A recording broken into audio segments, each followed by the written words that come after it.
மும்பையிலிருந்து 20,000 லிட்டர் எந்திர எண்ணெய் ஏற்றிக்கொண்டு சென்னை நோக்கி வந்து கொண்டிருந்த கொள்கலன் சரக்குந்து ஒன்று பெரியபாளையத்தில் சாலை தடுப்புச் சுவரில் மோதி விபத்துக்குள்ளானது. இதையடுத்து சாலையில் வழிந்து எண்ணெய் பெருக்கெடுத்ததால் பரபரப்பு நிலவியது. விபத்துக்குள்ளான சரக்குந்தை பளுதூக்கி மூலம் காவல்துறையினர் அப்புறப்படுத்தினர். மேட்டூர் அணையிலிருந்து குடிநீர் நீரேற்று திட்டங்களுக்காக திறக்கப்படும் தண்ணீரின் அளவு 1500 கன அடியிலிருந்து 2100 கன அடியாக அதிகரிக்கப்பட்டுள்ளது. நீர்வரத்தை காட்டிலும் நீர்த்திறப்பு அளவு அதிகமாக இருப்பதால் அணையின் நீர்மட்டம் வேகமாக சரியும் நிலை ஏற்பட்டுள்ளது.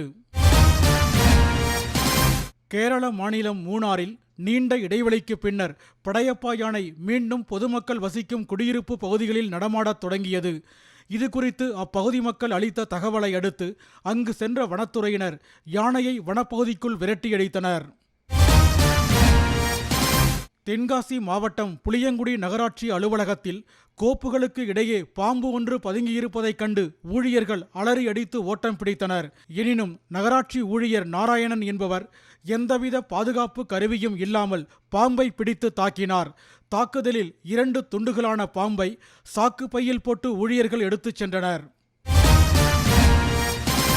கன்னியாகுமரி அருகே சரவணந்தேரி என்ற இடத்தில் மீன்பிடி தொழிலுக்கு பயன்படுத்தப்படும் படகின் கழிவுகள் கொட்டப்பட்ட இடத்தில் தீ மளமளவென கொழுந்துவிட்டு எரிந்தது. தகவல் அறிந்து அங்கு சென்ற தீயணைப்பு துறையினர் தீயை போராடி அணைத்தனர். எனினும் அப்பகுதி கரும்புகை மூட்டமாக காட்சியளித்தது. திருச்சி அருகே உள்ள இனியானூர் கிராமத்தில் ஒண்டி குழுமாயி அம்மன் கோவில் குட்டிக்குடி திருவிழா தாரை தப்பட்டை முழங்க வான வேடிக்கையுடன் நடைபெற்றது. இதில் ஏராளமான பக்தர்கள் கலந்து கொண்டு சாமி தரிசனம் செய்தனர். நாமக்கல் மாவட்டம் பரமத்திவேலூரில் போதை மாத்திரைகளை விற்பனை செய்த 7 பேர் கொண்ட கும்பலை காவல்துறையினர் மடக்கி பிடித்து கைது செய்தனர். அவர்களிடம் இருந்து போதை மாத்திரைகள், போதை ஊசிகள், 2 இருசக்கர ஊர்திகள் உள்ளிட்டவை பறிமுதல் செய்யப்பட்டன. போதை மாத்திரைகளை இணையதளம் மூலம் வாங்கி அவர்கள் விற்பனை செய்து வந்தது காவல்துறை நடத்திய விசாரணையில் தெரியவந்தது.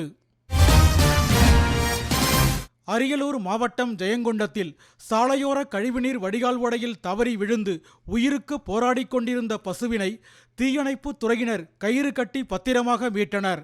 பசுமாட்டை உயிருடன் மீட்டு அதன் உரிமையாளரிடம் ஒப்படைத்த தீயணைப்பு துறையினர் கால்நடைகளை கவனமாக கண்காணித்து வளர்க்க வேண்டுமென அறிவுரை வழங்கினர்.